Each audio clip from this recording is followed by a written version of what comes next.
Morning. This is Tampa Home Talk, and as promised, we have a super fun hour. Our 8 o'clock hour is going to be all about unique homes that you never thought about living in. We're going to give you some really cool ideas, even if you say some of these unique homes are not for you.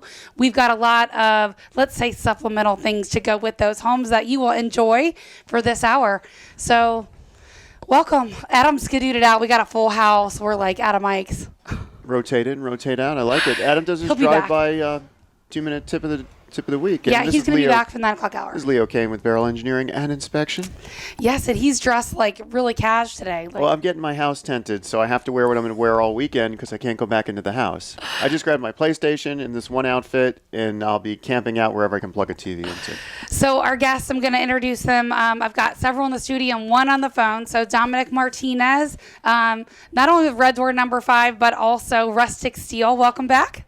Thank you for having me, Katrina. And so if you can think about all things like unique steel, from spindles to your staircase to front door decorative to major artwork, we're going to talk about some of the cool things that he has done.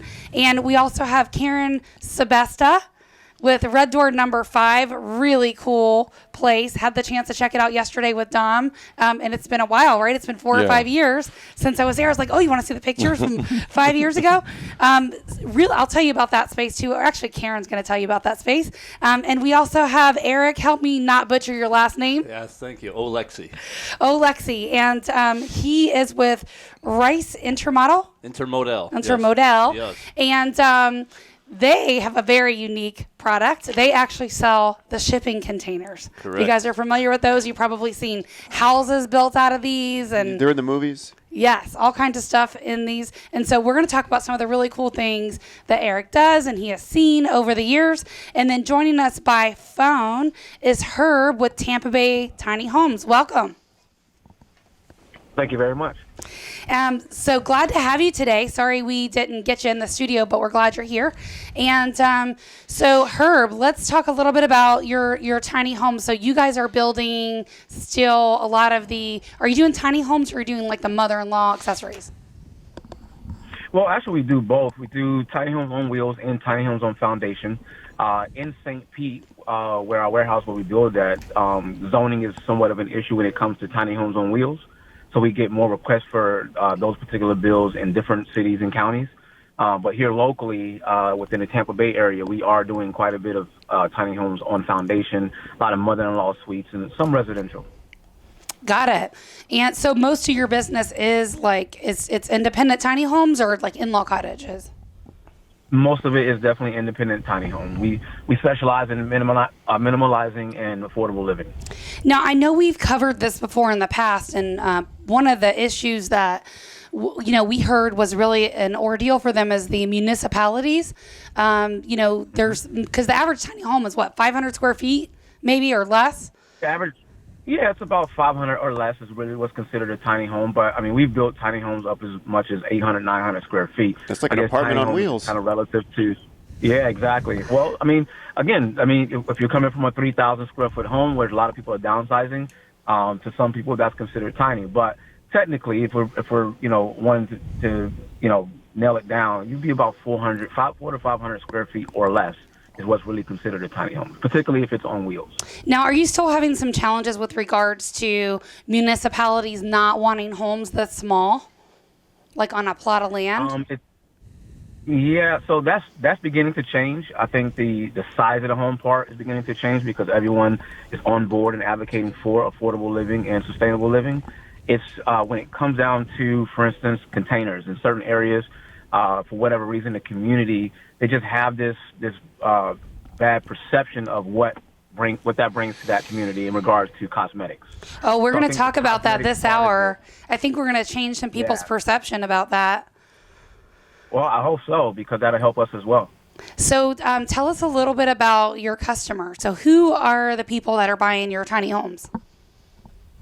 The ones on wheels, we're shipping them out to Key West, Orlando, California, and they range anywhere from, middle-aged, 30s and 40s, and all the way up to retirement age. It just really depends. It's a pretty broad range. There's no one hard target for. We get young, old, middle age, all looking for smaller spaces. But what we are getting a lot of here locally on Foundation is families that are wanting to put accessory dwelling units, an ADU, mother-in-law suite, in their backyard for either their mother to live in, and in some cases we're getting where they're. We just had recently one that we built where the guy wanted to have his daughter live in an ADU behind him.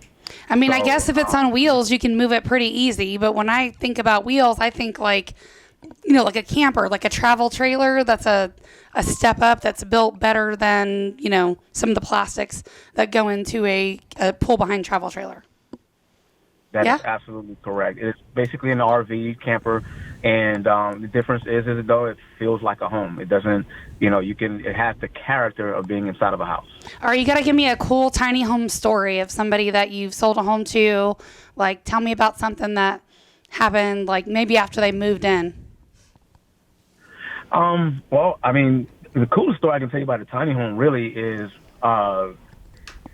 I would go more so on the commercial end. We just recently designed and built a mobile cigar lounge that we put custom couches in, and that's, for me at least, has been probably the coolest tiny home experience and tiny home story that I have. It's not one, obviously, that you live in, but we took basically a tiny house design and we redesigned it to accommodate for a commercial business, Ash Brothers, for a mobile cigar lounge. So it's more open, right? Oh yeah, it's more open. It's got a 4-foot by 8-foot wide walk-in glass humidor, and we've featured it over at Eddie V's. We've featured it over at Three Daughters, and for me, that's been probably the most awesome experience that I've had. Outside of me taking a couple units in my family out camping at Fort DeSoto, we've taken a couple of the tiny homes out there and camped out, and that's always pretty interesting, especially when you get all the RV and camper owners coming over and they all want to walk through it. So now your little bit of a camping vacation turns into somewhat of a model to show the homes, and you don't get much of a vacation. But yeah, the cigar lounge has been probably the most fun experience for me, just mainly because of how cool it is and the concept of what was being done with it. I love how creative people get, right? Like somebody took the idea of a tiny home on wheels and said, "Hey, let's make a rolling cigar bar." Right? Like, you have to have that creative brain like Dominic to think about stuff like that. It's pretty unique. Isn't that cool? I'd never even heard of that. Yeah, what do you have that look for? Like you're already on vacation. I want a rolling cigar lounge, rolling video game lounge. Yeah, rolling video lounge. I can see that totally. Rolling video game lounge. They have that though already, like the mobile game. I know. I've been in a couple. They're pretty neat.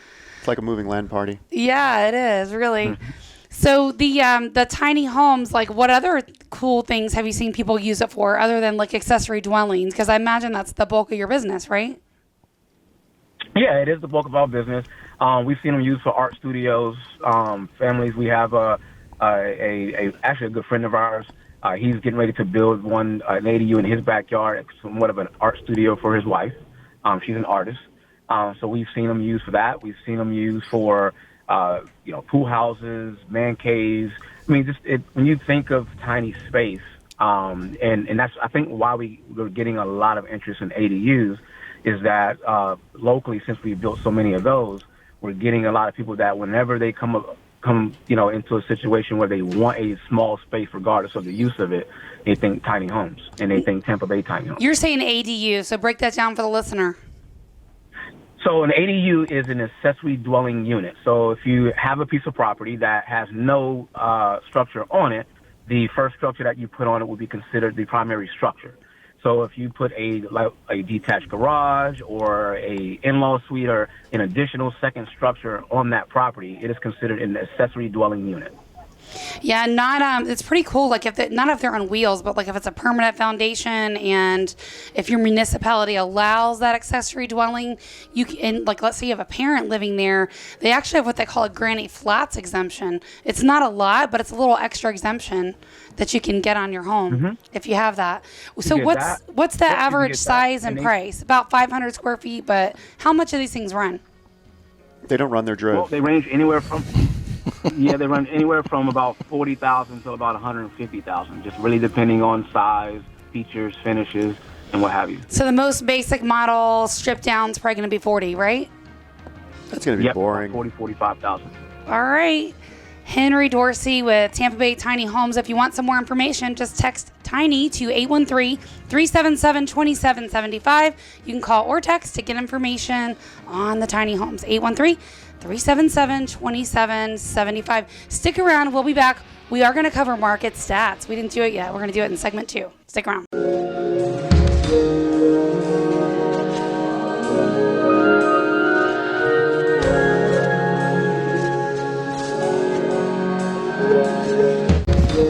Well, good morning. Welcome back. This is Leo's favorite part of the show. We're going to do a market recap. We're going to look at last week to this week, and I keep looking at the numbers. Okay, so before you flip out, I wasn't able to pull much other than the sold data from a year ago in that 1 week span.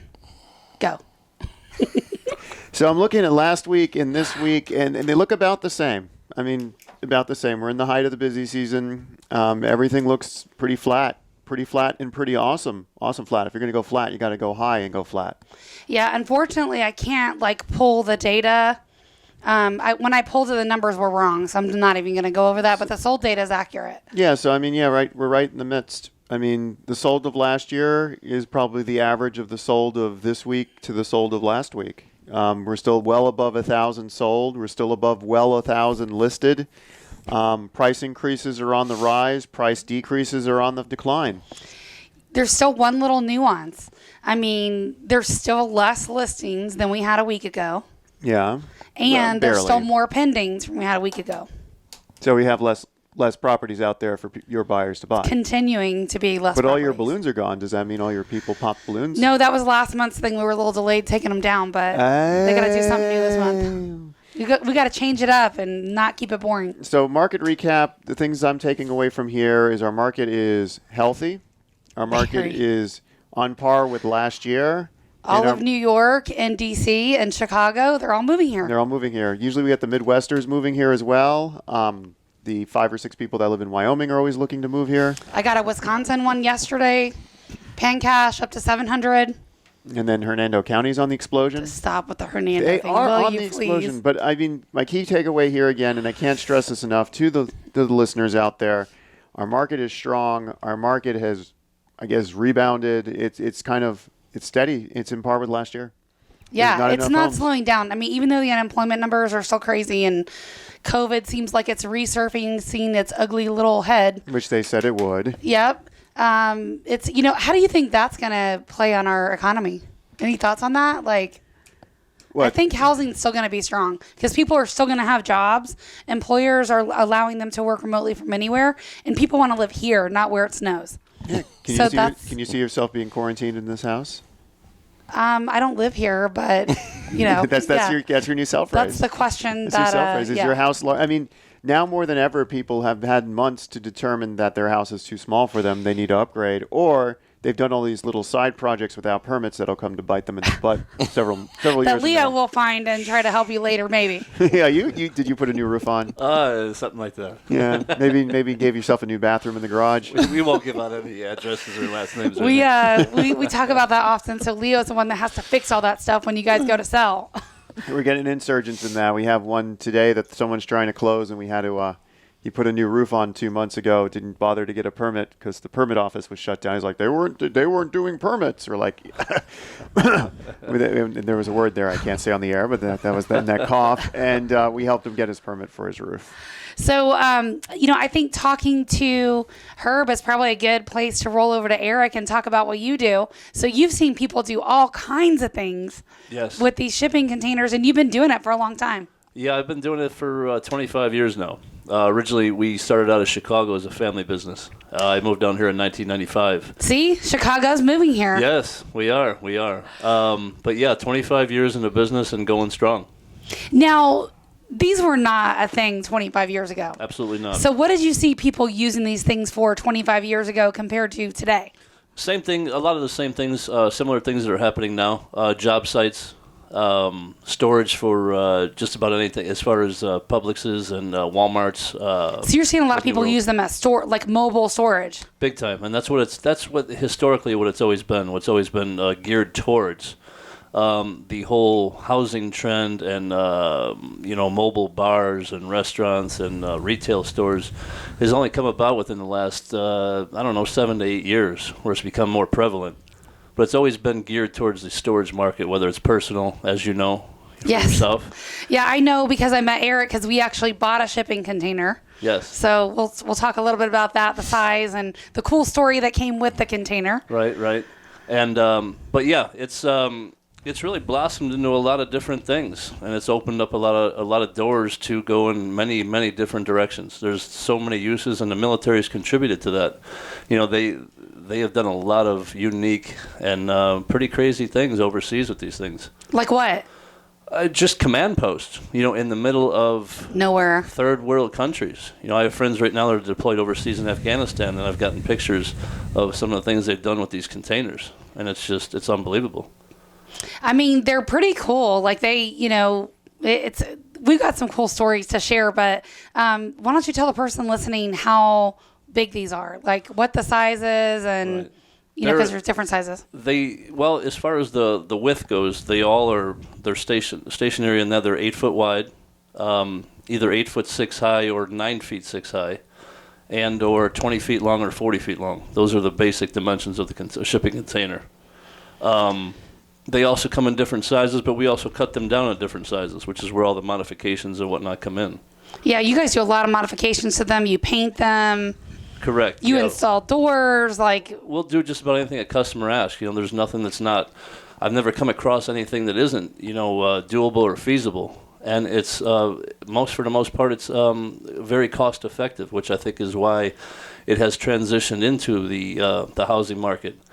Not only affordability, but sustainability and the fact that it can survive up to 180 mile per hour winds. Wow. Hurricane winds. We've had them put through wind tunnel tests and whatnot with engineers, and the strength of these things is unbelievable. Is it closed or open? Because that would play a factor, right? No, it definitely is closed, but when you start, doing modifications to them and putting walls and windows in, you have to beef up the structural integrity of the unit. Right. But as they're sitting, they could withstand some unbelievable winds.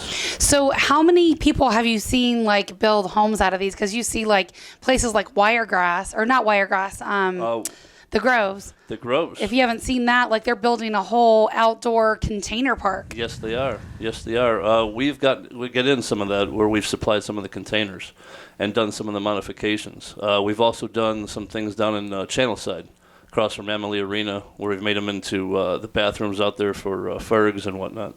I think the whole industrial feel is kind of a thing now. It's in, so I think people like it. Yes, absolutely. But they're made of 14 gauge steel, so there's not too much damage that can be caused to them, which lures a lot of people in.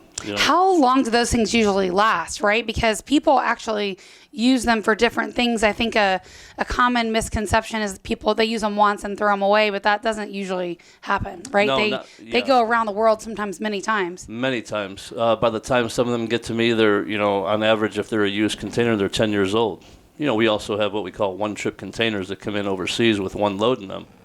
And that's typically what somebody will use if they want to do a home project or if they want to do any kind of a modification where it's going to be sitting on their property for a certain length of time. Now, something like that's more expensive than one that's had some life. That's correct. Similar to the one that you have at your property, that would be definitely a difference in price from what is called a one-tripper, or is essentially a brand new container.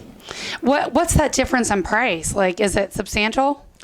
It's usually about $1,500 to $2,000 difference. Okay. So if a 40-foot container, let's just say, was, just to throw a number out there, was $3,000, you could probably expect to be paying upwards of over $5,000 for a one-trip, brand-new container. Got it. So it could be double the price. Absolutely. How often do you actually get to see what people built? After they... A lot. We try to encourage customers to either email us or, we'll come out and at least take pictures so we could put it on a website and see the different ideas, because the things that people do with them just go beyond the scope of what I've ever even thought of. What kind of things have you seen? I've seen, one of the basic things is mobile offices for construction companies. That's a pretty basic thing. Yeah, I've seen them at builder sites. Yes. And I've seen a lot with dog kennels, where they have had some elaborate kennels where in certain sections, which was for the puppies were in a certain section, and they were using a certain part for the breeding and the housing and a lot of different things. And like I said, the military does some very unbelievably creative things. Yeah, so how long do these things last? I mean, I know you can get a new one or one that's been around, but they would last like forever almost, wouldn't they? Yeah. With this kind of steel it's made out of? Correct. And if treated properly, as far as sandblasting, priming, painting, a long time, 25, 30. I mean, we have containers I've had since I've been in business. So, 30, 40 plus years. Wow. And so are there any, what about a time that someone's ordered one and they couldn't have it for whatever reason, like a municipality or an HOA issue? We've ran into that. Have you seen that? Yeah. Absolutely. Not, thank God, not that often, but it does come up to where the permitting gets could get a little hairy, but yeah. And if somebody were to get that, we've helped people out in the past where if they bought it and said, hey, look, we're not, such and such a community is not going to allow that. And we've helped them out as far as either buying it back or... Let me tell you, the guy that brought this thing, unloaded it like it was a little tiny thing and drug it around and moved it. I was I was in awe watching this guy. It is. So we'll talk about a cool story actually that your driver had. Okay. When we come back right after the break. Our off-air number, if you want information, you want to check out one of these things, you want to go see them, 813-377-2775. Just call or text us. Let us know what you're looking for. We'll get you connected to Eric. 813-377-2775. This is Tampa Home Talk. Stick around.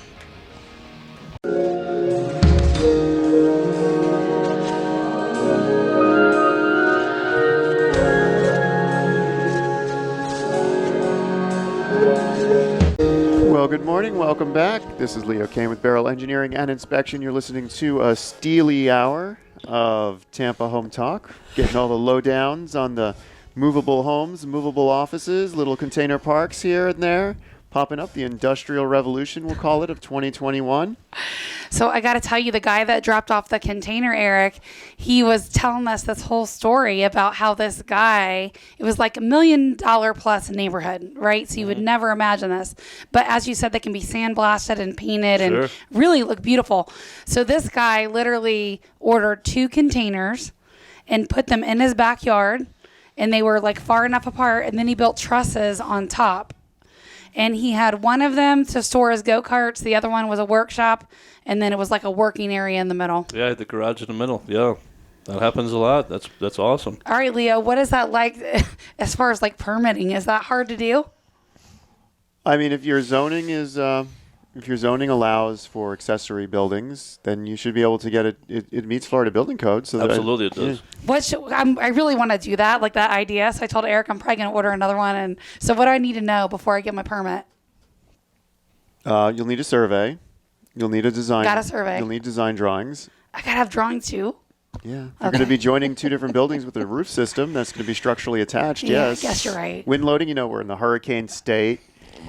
We had an exciting last weekend was completely ruined due to Cristobal. And that wasn't even a direct hit. That hit Louisiana, and our whole weekend was ruined here. These things are getting big. Yes. I know. Like you said, what did you say? It wasn't disorganized. It was something else. You said last week. That was disorganized? Yeah, but it was something else. No, it was a disorganized. Until the storm, when these tropical systems, the stronger they get, the more compact they get. I mean, look at Charlie. That was one of the most devastating hurricanes that hit Florida, and it was about the size of Port Charlotte. I think that was the one where we lost power for a week. Yeah, but then you take Jean, which was a very, I don't want to say a weak storm, but that was only a Category 2. Charlie was Category 4. Jean was a Category 2, and that was the size of the entire state. Yeah. Cristobal, very disorganized, never hit hurricane status. That was the size of the entire Gulf. It was huge. It brought a lot of rain. Can we move past 2020 and just I know, make it right? January 1, 2020? This has been a weird year, I got to tell you. It's been really weird. So, all right, let's roll on over to Dominic Martinez. And so those of you that don't know him, if you've been listening to Tampa Home Talk for a long time, you might remember he was on the show before. He is the owner, founder, starter, and head cheese brain over there at Rustic Steel. And he's got a lot of really cool creations that he's done. It would probably take me all hour to tell you all the really cool things that he's done. But for example, one of the structures you guys are probably familiar with is Eulalie in downtown. All the metal artwork and that sort of stuff you see is all Dominic's creations. So, and he's got like, what else? The Ugly Group, where you were making that at the time I was touring your place. Yes, that's down in Anna Marie Island at the Ugly Group restaurant. Huge piece of artwork. Biggest fish in Florida, from what we were told. So. And what else have you done that people probably have seen that maybe didn't realize it was your work? We've got a lot of pieces, a lot of sculptures. They're topiary sculptures over at Busch Gardens. We did the Epicurean, Oxford Exchange. It's funny because when people see our artwork and then they see extreme diversity in what we do, they're like, I had no idea that was you. So, and it's not me, it's my team, because we are a team. We did the Waldorf Astoria in Orlando, all the ornamental work, the W Hotel in Fort Lauderdale, the Epicurean. Worked with Joe Collier in Mainsail Hotels and Lodging. Also worked with Casper's Corporation for Oxford Exchange. A lot of the stuff we do from very simple to extreme high end. Yeah. We do all the designs, not unless they have the specific design that they want done. A lot of individuals come to us without a design in mind, and some people come to us with a design in mind. I'm like, honestly, no offense, but this will not look good on your house. Let's rework this. Because they see in something the nicest possible way. Exactly, they see something out of Battlestar Galactica. I want that look on the front of my house, and meanwhile they live in a bungalow house. No. So you probably don't know this, but I had referred you one of my clients, and then I saw her house afterward. Single lady, lives down, near downtown in one of those really transitioning areas, and her house got broken into, and you guys created the decorative steel for the front with the glass. That was 2016. Yeah. Yes, and beautiful work, by the way. Thank you. I'll have to share that on Tampa Home Talk because I knew I took a picture of it somewhere because I've got all these pictures loaded in my phone, right? So you had some of the stuff here that you have put on here. And the reason why I thought Dominic would make a great addition for the show is two reasons. For one, you created Red Door number 5. Yes. We'll talk about that adventure, and I know Karen's going to chime in on that too. But the creative brain, let me tell you what this guy did. He bought Firehouse number 5. So it was an old firehouse the city of Tampa could no longer use. Sold it to him. Like had been abandoned, right, for a while? Yeah, it was decommissioned in 1986, and then I inquired about it in 2007, and then that's when it came up for bid. And nobody was buying real estate then, right? Yeah, when people tell me we're headed for a recession, I figure, okay, it's just going to be a bump in the road. I didn't realize it was going to be a bloodbath the way it turned out. And why are you buying a decommissioned firehouse that is in total shambles? And because I saw it as, wow, what a cool place to live. People thought you were crazy probably, but the reality of it is if you ever have the chance to experience Red Door or go to an event or maybe even host an event there, would highly recommend it. It is an incredible place. The way that you have this place built out, I mean, everything that you've done from, just the open areas to the fire doors, to the floors, to the commercial kitchen. I mean, it's an incredible place. It's a great I love it because it's when I was doing the build out, I got fed up with waiting to move in. So I moved in with no hot water, no AC, middle of winter, no gas, and bare concrete floors. I said, I'll get more done while I'm sleeping here and getting things done. And now it's all the furniture comes from different corners of the earth.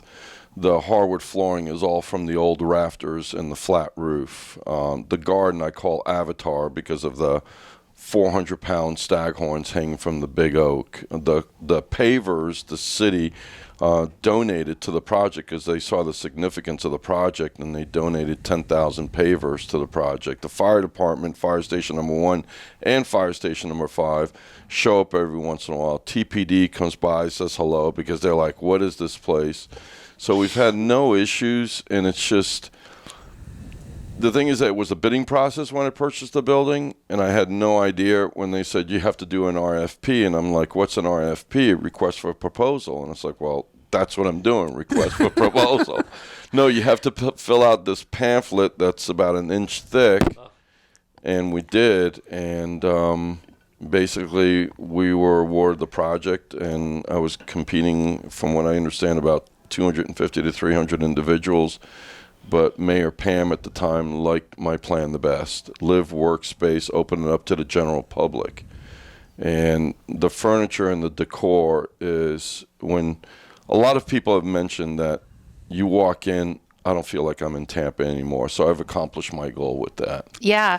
I mean, it's an incredible space. And one of the things I asked Dominic when I retoured your place yesterday was, have you had any of the old firemen that used to work here come back and visit? Yes. I've had Chief Forward served at that fire station back 40 years ago. And you got to understand, back in the day, you walk up the steps like you did last night, and the stairs are steep. Because the firemen were 16, 15, 17, 18-year-old kids, and they run up the stairs, slide down the pole, and you ask me how many times do I slide down the pole? At least twice a day. It's fun, And the fireman that was like 70. Yes, he came over and he was like, do you mind if I slide down the pole? And it's like, you know how to do it. You got to sign the waiver. Just don't break anything. And he slid down the pole with no problem, and it's. Once a fireman, really always cool. a fireman, yeah, right? Yeah. I remember I had a team of special ops guys over there for dinner, and they wreaked havoc throughout the building. I was like, okay, just be careful, They slid down the pole. They climbed up the pole. They went all the way up the tower. And I'm like... The last time I was at I don't know if you remember the joke that I cracked, but the last time I was at your place, it was pretty late, like a lot of people had left, and Dominic pulls his Jeep in through what used to be the fire door, and I'm like, you're a redneck if you can park your car inside your house. Yeah, and because of the riots, I pulled the Jeep in and the Model A, and then in the back I have the other Model A with the Volvo, so it's... it's cool. People walk in and like you've got your Jeep right next to your kitchen counter, but there's room to breathe too. There's still a lot of room. Yeah, there's a whole living area. I mean, it's really incredible, and you have so much really unique things all throughout the place. Mm-hmm. Yeah, we carry some sculptures by Rustic Steel as well because it helps with the decor. But the furniture is what really makes it unique, and this is what I was stating earlier. I was so anxious getting in and getting everything settled and set up and decor-wise and everything. And then the anxiousness, I put patience into it. And once I was patient, everything flowed so much better. Now, Dominic, how many people actually buy stuff from Rustic Steel as a result of coming to an event at Red Door? Quite a bit because they see it in a natural setting, and it's placed in the right, area of the space. We've sold quite a bit of artwork out of Red Door, and it complements even the outdoor garden area as well. So, and out front and along the sides, I have the 2 military soldiers that are saluting when you come in, and they're made out of Harley-Davidson exhaust pipes. Nice. We had 22 of those. And every time somebody would come, I want to buy one of those. Okay, let's replace it. Now I only have 2 left, and those aren't for sale. But then the Army truck that's out alongside has 7 soldiers sitting down, and very few people catch it, but when you look at it, it's like they all have a different body language. You can see the confidence of the ones that have been through 5-6 tours, the ones that are sleeping, and the ones that are like, oh my gosh, am I going to see my wife and my newborn, when coming out of this, You can tell he's an artist because he's talking about the expression of the soldiers in the metal artwork that he's created. Did you catch that? I did.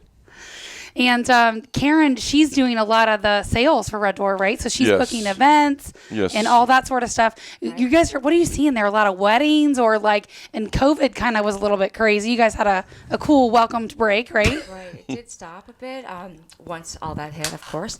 But it's an amazing space as you've seen, and it's really exclusive. It can really be used for anything between weddings. We've had graduation parties there, birthday parties, networking events, cooking shows, cooking classes. Really, your imagination kind of take you there, and the spaces can be divided up into 3 different areas, or the entire area as well as the outdoor courtyard. So we had to cancel our picnic in the park this year. We canceled my husband's 50th birthday party. Like, so much stuff was canceled. We may have to do a client event there. That'd be great. But we'll talk about some cool stories and things you guys have seen. For those of you watching on Facebook Live, I'm going to show you some of Dom's artwork on the break. And for those of you listening, you can follow me I show up as public. Just look for Katrina Jasper Madewell, and you can see some of Dom's artwork on the break.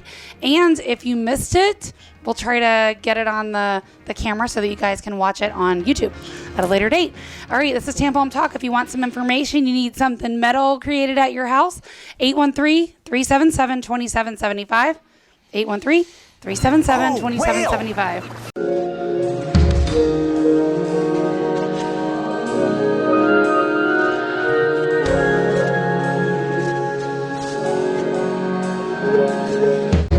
Well, good morning. Welcome back. Final segment for the first hour here at Tampa Home Talk. Already, it's been a fun hour, hasn't it? I know. I've learned so many things I can do with steel now.